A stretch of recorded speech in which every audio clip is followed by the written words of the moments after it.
مهربان خدای پر سپېڅلي نامه د کابل نیوز اوریدونکو السلام علیکم. په دې هیله چې ښه وخت ولرئ. درنو اوریدونکو، له نن څخه پوره 28 کاله وړاندې د سلواغۍ پر 26مه نیټه د پخواني شوروي سور پوځ په افغانستان کې ماتې وخوړله او افغانستان یې پرېښود.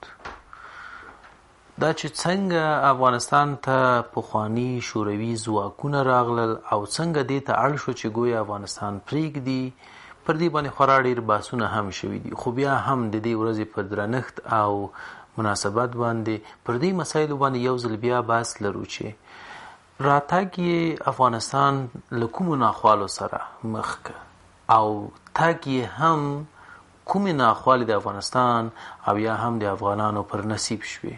دقیقا افغان ولس میړانه وکړه، نه یوازې دا چې روسیې ته یې شکست ورکړه او پخواني شوروي ته یې شکست ورکړه، افغانستان یې آزاد که وژغورو، بلکې د نړۍ یو شمېر هیوادونو ته یې هم ازادي ور په برخه کړه. خو کله چې پخواني شوروي ځواکونه له افغانستان څخه ووتل او د مجاهدینو واکمني را پیل شوه، کومې ناخوالو سره افغانان مخ شوه، علتونه یې څه وه، د چا لاسونه وه او دې ته ورته نورې پوښتنې. بالاخره د بحث په پیل کې به دا هم مقایسه کو چې د پخواني شوروي راتګ او د امریکایي ځواکونو راتګ او د پخواني شوروي ځواکونو د تګ او د امریکایي او متحدینو ځواکونو د تګ نیټه او یا هم له 2014 کال نه وروسته چې کله دوی وایي چې موږ پوځي ماموریت نور په افغانستان کې ختم کړی، ولا که تر 2018 کاله پورې اوس هم پوځي ماموریت دوی لري. له ما سره د لا بحث لپاره څخه د حرکت اسلامي انقلاب اسلامي افغانستان ګوند او یا هم تنظیم ویان ښاغلی ډاکټر صاحب خوشحال زرملوال صاحب دی. په دې لږ تاسو مې هم ملتیا وکړئ. ډاکټر صاحب ستړي مه شئ، ښه راغلاست. ډېره مهرباني، ډېر ستړي مه شئ. د کابل نیوز د تلویزیون د کارکوونکو او تاسو په اجازه او د همدې لارې د ټول افغانستان خلکو ته خپل سلام وړاندې کوو، احترامات وړاندې کوو. علیکم السلام. ډاکټر صاحب تاسو بیا هم ستړي مه شئ. لومړی له دې ځای نه پیلوم چې راتګ یې افغانانو ته کومې ستونزې او کومې ناخوالې ور په غاړه کړې او کله چې بیا هم په هر ډول چې وه دوی ووتله، کومې ناخوالې بالاخره د افغانانو پر نصیب شوې؟ بسم الله الرحمن الرحیم. د ټولو افغانانو ته اول به په دې ارتباط باندې بحث وکړو چې شورویان رالو افغانستان ته په سنه 1950 کې د روسانو په حوایلو کې خو روسان نه راغلي، د هغو لاسپوڅي یا د هغو سره د ارتباطي ګوندونو د خلق او پرچم په واسطه یو حکومت سره راغی، یو نظام راغی او دا یو پیژندل شوي ګوندونه و له ډېره پخوانه چې د 1348 کلونو په امتداد کې خلکو پیژندلي وو. دوی د شوروي اتحاد په طرفداري او د داسې یو ګوندونه و چې هغو په عقیدتي لحاظ د افغانستان فرهنګي لحاظ، خصوصا عقیدتي لحاظ مبارزه کوله. همدا لارې وسې روسانو ته هغه لار خلاص کړي او د هغو په همکاري له هغه طرفه تحمیلېده او ګوندونه فعالیت شروع کړی و. نو د افغانستان ولس له ډېره پخوا هم چې تاریخونو لیکلي دي، په هغه وخت کې هم د هغو په مقابل کې درېدلي وو، مبارزې یې کړې وې او مقابلې یې کړې وې، یا هغو ته رهنمایي کوله، یا د افغانستان ولس په دې پوهولی و چې دا فعالیتونه باید ونشي، دا د افغانستان له دین، عقیدې یا فرهنګ او کلچر سره مناسبت نه لري. او خیر په دې براسو چې جهاد چې فیل شوی په اوایلو کې، نو په 1950 سنه کې متصیلاً چې دا حکومت د ثور توره کودتا په کامیابي ورسېدله او نظام رامنځته څه متصلا د افغانستان مسلمان ملت د هغو په مقابل کې مبارزه شروع کړه. په اوایلو کې تبلیغاتي مبارزه وه، همه ډېره مخفي، ځکه هغه نظام څنګه په راتلو سره یو دیکتاتوري نظام و، ازادي د بیان پکې نه وه، منطق و استدلال نه پکې ویل کېده، چې هغو ته ویل شوي لکه اوس حال کې چې ازادي ده، دا د موږ او تاسې غږیږو یا ټول ولس په ډېرو لوړو چارواکو باندې انتقادونه نیسي، خپل نظریات وړاندې کوي. په هغه وخت کې دا مسله نه وه. په یوه عادي د هغه ګوند په غړي به داسې جدي خبره به دې ورته وکړه یا به دې څه در باندې شکي سو، نو هر عادي شخص یې کولی سوای چې یو نفر ونیسي، محکمه یې کړي، او ډېر خلک د موږ په همدې لار کې شهیدان سو، د موږ سیاستمداران، متخصصین، علما، روشنفکران، ډېر په همدې لار کې تاریخونو لیکلي دي، دا به نه وایو، خو ډېر شهیدان سوي په همدې لار کې اوس هم ګمنام دي. نو له هغه نه وروسته مجاهدین چې پیدا سو او منظم سو، د افغانستان ټول ملت یو ملي قیام یې وکړ، دا افتخار ده. کله کله داسې په دا رسانیو کې موږ اورو یا داسې تبلیغات د دنیا په دستور باندې اوس هم ویل کېږي چې په مجاهدینو پسې د هغو توهین کېږي یا تهمت پسې ویل کېږي. صحیح ده، ناخوالې به وي، نیمګړتیاوې به وي، مګر دا قیام د افغانستان د ملت قیام و او دا د ملت شجاعت و. یعنې د څو کسانو، د څو ډلګیو، د څو ډلو نه وه که نه، چې اوس ځینې کسان پر ځان باندې تړي. جهاد عمومي وه، ټولو افغانانو خپل مسؤلیت ادا کړ. جهاد د افغانستان ټول ملت، ښځې نر، هر قشر، ټولو پورې مربوط و او دا افتخار د ټول افغانستان. ښه، یوه اړیکه لرو ډاکټر صاحب، دا به واورو، بیا وګرځو. حبیب الرحمن احمدزی صاحب موږ سره په لیکه کې ده. احمدزی صاحب ستړي مه شئ، مهرباني. بله بله، السلام علیکم. بله بله، السلام علیکم. مهرباني احمدزی صاحب ستړي مه شئ. تاسو مېلمه ته سلامونه وایم او بعد السلام. خبره پوښتنه به داسې وکړو چې د روسانو راتګ نه، د امریکایانو راتګ نه مونږ د روسانو راتګ ښه نه و. مونږ خو تقریبا 6 لکه نفر تقریبا شهیدان ورته، تقریبا په میلیونونه په داخلي جنګ ورته ورته. اوس مونږ د روسانو د وتلو نه مونږ تاوان ګټه وکړه. مونږ خو تاوان وکړو، په زرهاو وتلم، ټوټک منافع ملي شتمنۍ ټوله برباده کړه، په لکاو خلک هم شهیدان کړه، په زرهاو په لکاو مهاجرینو په میلیونو. اوس د امریکایانو نه روسان ښه نه وو.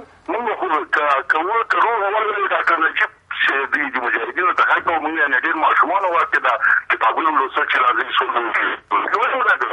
اوس لکه دا اوس چې طالبان یې کوي، لکه طالبان چې دا ډول افناري وایي. د دې مېرمنې ما ته پکار چې تاسو د لاس 11 کاله جهاد ګټه د ملکي وګړو ته او عامو خلکو ته څه وه؟ وطن هغه وخت هم اشغال دی، اوس هم اشغال دی. وخت کې یو روسانو اوس 15 مملکت دې پېږي په دې خبره که نه. 15 په لوړ لکاو نفر بمبارو راسمري جواب یې څوک ورکوي؟ په زرهاو استخباراتو ته کار کوي، جواب یې څوک ورکوي؟ دې ټول بدبختي عامل د مجاهدین نه و. دا زما پوښتنه. ښه، ډېره زیاته مننه کوم ډاکټر صاحب، مهرباني. پوښتنه تاسو ته هم راجع وه، خو یوه مسله دا ده چې د هغوی د راتګ او د دوی د راتګ ننګ به هیڅوک نه کوي. دواړو افغانستان ته ناخوالې راولي دي او ناخوالې زېږولي دي. هر هغه بهرنی یو سرتېری چې له ټوپک سره راځي د هیوادونو په ګټه به نه وي. موږ له هر هیواد سره سیاسي ښې ډیپلوماتیکې اړیکې غواړو، خو پوځي راتګ یې د افغانانو په ګټه نه. مهرباني، د دې ورور سوال مو واورېدو، نظر مو واورېدو، دا صحیح خبره ده، خو اول به فعلا به په د روسانو پر راتګ باندې خبرې وکړو او له هغه نه وروسته خو بیا دا جریان وروستی ده، بیا به انشاءالله دې ته نظر واړو. د ما د افغانانو دا افتخار باید ورک نسي. افغانان هیڅ وخت بهرنیان نه غواړي، خصوصا د عقیدې په ضد یو څوک نه غواړي چې د دوی عقایدو ته، د دوی فرهنګ ته ضرر ورسوي. نو یو ورځ ما مخکې دا خبره وکړه چې دا افتخار د ټولو افغانانو ده، د ټول افغانستان غیرت و همت و شجاعت و او دا کامیابی و دا د هغو د دوی د وینو او د دوی د ملي قیام نتیجه وه چې هغه روسان ووته او مجبور سو په دې باندې. او بل له هغه نه وروسته دا چې روسان راغله، روسانو خو طبعا دلته د افغانستان په عقایدو باندې ډیر تجاوز کاوه په هغه وخت کې. دغه وخت خبره کوم، اوس هم بیا د اوسني حال په خبرې وکړو. نو دا د افغانستان خلکو نه سوه زغملی. له هغه نه وروسته چې روسان ووتو نو دا مبارکي یا دا افتخار یې موږ ټولو افغانانو ته دا به د افغانستان له تاریخه لرې نیسي. که څوک دا اوسنی حال به کوشش کوو چې دا له دې حالت هم ځان وباسو، مګر هغه افتخار باید د افغانستان هر قشر او ټول ګوندونه عذاب ولو که د مجاهدینو مخالف عذاب هم د افغانستان د افتخارات، د افغانستان د ولس افتخارات باید ځان وبولي. لکه مخکې تاریخونو کې د انګریزانو په وخت کې افغانانو افتخارات کړي وو، دغو په مقابل کې مجادلې او مقابلې کړي وې. دا هم یو ډېر اوږد پړاو و د روسانو په مقابل کې چې هم افغانانو ځان ته ازادي له هغو نه واخیسته، هم یې د اسیايي میهنه ملکونو ته واخیسته. بخښنه غواړم ډاکټر صاحب، بیا هم یو اړیکه لرو، دا به واورو، ډېر مصرف به پرې رانشي. خواجه صاحب عبدالذاکر له قره باغ څخه موږ سره په لیدو کې ده. مهرباني خواجه صاحب ستړي مه شئ. السلام علیکم. علیکم السلام. د ټلویزیون غږ مو لږ ذره ورو کړئ، انشاءالله چې غږ به مو ښه شي. سلام خدمت شما جناب محترم دکتر صاحب و بیننده تلویزیون شما. و بعد از خدمت عرض سلام خدمت شما عرض کنم که علی برادر میمان شما باید با وضاحت بگوید که قبل از انقلاب 7 آیا بعضی سیاستمدارا به ضد حکومت داود خان قیام کرده بودند؟ آیا در پاکستان گلم اوار کرده بودند به تخریب افغانستان؟ آیا بیل کننگ وضع شده بودند به تخریب افغانستان؟ یا اینکه بعد از آمدن روسا ای کار شد؟ و آیا بعد از آمدن روسا، بعد از شهادت میلیون ها مردم بیخبر دنبالرو که جانشان فدای چند رهبر کردن، نه به شکلی که خود و با عقیده پاک بودن، خداوند تعالی کلش ببسته در هر صفحه که بود، اما در دست چند تا دلال افتاده بودن. آیا بعد از او با شما چه کرده حکومت مجاهدین اگلی به دریای کابل تا اون به دریای کابل خط دوجند دیگه انداختن که بدون پاسپورت نمیتونست کسی بره؟ آیا مواد اکمالات آزوخه خدا که شهرسه ندادن، با کدام مشکلات ندادن؟ در این وقت نه روز بود، نه امریکا بود و نه فقط شما دشمنان مردم بوده. و سلام. تشکر خواجه صاحب. انشاءالله چې ډاکټر صاحب هم خپل نظر ولري. ستاسو په دې نظر په اړه ډاکټر صاحب مهرباني چې دې نظر مو اورېد، انشاءالله نظر به وکړم. نو اوس به ما درته ویل چې د اسیايي میانه ملکونو چې هلته روسانو تسلط کړی و، هغه مسلمان ملکونه و، تاجکستان، ازبکستان، ترکمنستان او داسې نور ملکونه. یعنې د هغو هر څه د روسیې تر تاثیر لاندې و. او اوس هغو ته یو ازادي ده، هلته اسلامي تبلیغات کېږي، اسلامي مبارزې کېږي، اسلامي نشرات دي او خپل عقاید وخت خلک رالو حتی له ابتدا نه د اسلام په پوهانه باندې ځان پوه کړو. او له وروسته روسانو بلاک خو یعنې په دنیا کې عامل د افغانانو شجاعت و د لیري وسې په دنیا کې بلاک د روسانو مات په یو وخت کې، او نور هیوادونه او نور ملتونه هم آزاد کړل. واقعا هم په اروپا کې په پولند، بلغاریا، جرمني چې دوه ملک وو، دا ټول ازادي د افغانستان ولس وو. د افغانستان ولس موږ یادوو، او دا د افغانستان ولس مجاهد ولس ته دماغ له ټول خلکو د افغانستان له ولس داسې خواهش ته چې د افغانستان د ولس په قیام او په قیادت په د جهاد او مجادله باندې باید که بد وایي هم به د خدای په نزد باندې ملامت هم د افغانانو د تاریخ په نسبت ول ځکه د افغانانو تاریخ ته باید پر افتخار وساتي خي وساتي لوړ وساتي. پر دې باندې ډاکټر صاحب بس لرو چې دغه افتخارات ولې ونشته سوال کنه مهمه مسله ده چې مونږ وایو چې دغه افتخار د افغانانو عام او خاص ټول راپورته نو دغه افتخار چې ونشته ساتلای دا مهمه مسله ده. فقط یو څو ډلو ټپلو دغه امتیاز واخیسته د جهاد په نامه او هغه به شخصي وکاروه. دې کې هم تاسو نظر غواړم. فقط یو اړیکه لرم دا به و بیا ورشو. کموال صاحب سره پلی کې کړه. کموال صاحب ستړي مشه مهرباني. مننه کوم حاجی صاحب خپل سلامونه تاسو ته او ډاکټر صاحب محترم ته وړاندې کوم او کابل ټول کارکونکو ته او افغانانو ته. ګوره درسته خبره ده چې د جهاد خو هیڅوک نشي نه کولای. جهاد تر ورځې د قیامت پورې به جهاد جاری وي په هر اساس او موږ د افغانستان د مجاهدینو د جهاد ته احترام لرو او واقعا چې هغه مجاهدینو چې واقعا جهاد کړی و هغه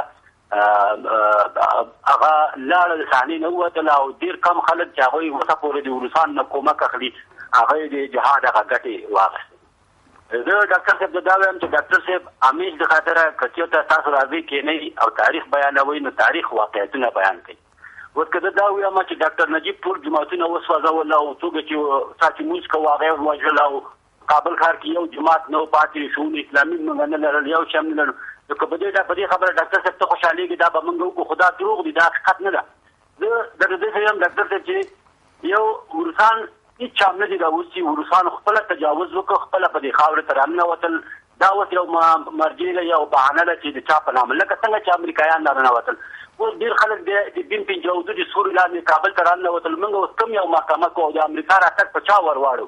دا برقدرتونه دي دا یو بهانه کوي او راننوځي دې خاورې ته راننوتل. خو ګوره نن شپږ د جدي ده د اسماعیل لایق د سلیمان لایق د وینا د خولې نه چې خپله سلیمان لایق دا خبره وکړه چې ډاکټر نجیب بیانه به ما ورته نوشته کولې خو دا د شپږ د بل بیانه خپله ډاکټر نجیب نوشته کړه او په هغې کې واضح الفاظ روسانو ته وویلي چې تاسو ووتل دا موږ د نجات ودې لا نه وو او هماغه وجه وه چې ملکونه KGB او امریکا ټول د هغه مخالف شو. هغه اوس مثال خبرې بیا په مجاهدینو کې مجاهدین شته. اوس حرکت اسلامي چې ده دا یو بېل انقلاب اسلامي ګوند چې دا یو بېل ګوند موږ پرېږدو د پاټک نه لرو. کله چې د ډاکټر نجیب حکومت ړنګ شو د اعلان وکړ چې موږ د موږ د نامه نه نور استفاده نشي کولی. لکه سید احمد ګیلاني دا خبره وکړه د هغې فاطمې ګیلاني دا خبره وکړه په هماغه ورځ BBC کې د حرکت دغه ګوندونو نه لکه موږ د دې مجاهدینو نه موږ په جنګونو کې دوی اشتراک نه لرو. ډېر مجاهدین شته د مجاهدینو بعض ډېر کم خلکو چې هغوی د خپل قدرت په خاطر باندې کابل ونړو. زه ډاکټر صاحب ته وایم چې ډاکټر صاحب کله مطبوعاتو ته راځي هغه علمي خبرې وکړه که هغه تا په نقصان وي او که هغه تا په ګټه وي. نو ځکه چې ځوانان ناست دي ځوان طبقه ناسته ده دا خبرې اوري باید تاریخ صحیح واوري او بل په ضمن کې راځي چې دغه کم سنتي رهبران چې دي دا باید د صحنې نه لرې شي. نور دغه ځوانانو ته موقع ورکړي چې د جهان سره د ټکنالوژۍ سره موږ یو ځای شو او ګوره د دې اسلام د کلمې نه ګوره خلکو څومره فایدې واخیستې او اوسه پورې د اسلام هغه اصلي څېره لرې کړه او یو توره څېره د اسلام خلکو ته معرفي کوي چې دا موږ ګورو. نو راځئ چې اوس وخت ده چې دا خبرې د پرچمي او دا خبرې پرېږدو او راځئ یو موټی یو واحده لار روان دقیقا کموال صاحب ډېره زیاته مننه کوم له تاسو نه. اوس د افغانستان د ژغورلو یوازینۍ لار همدغه ده چې باید سره راټول شو نه چپی نه راستی نه ښي او نه اړخ بلکې دغه نمونه نه بلکې یو افغان تر چتر لاندې موږ راټولېدای شو افغانستان ژغورلی شو. فقط ډاکټر صاحب یوه لنډه دمه لرو که ستاسو اجازه وسي بیا راګرځو ستاسو درنو لیدونکو ستاسو ملتیا غواړم.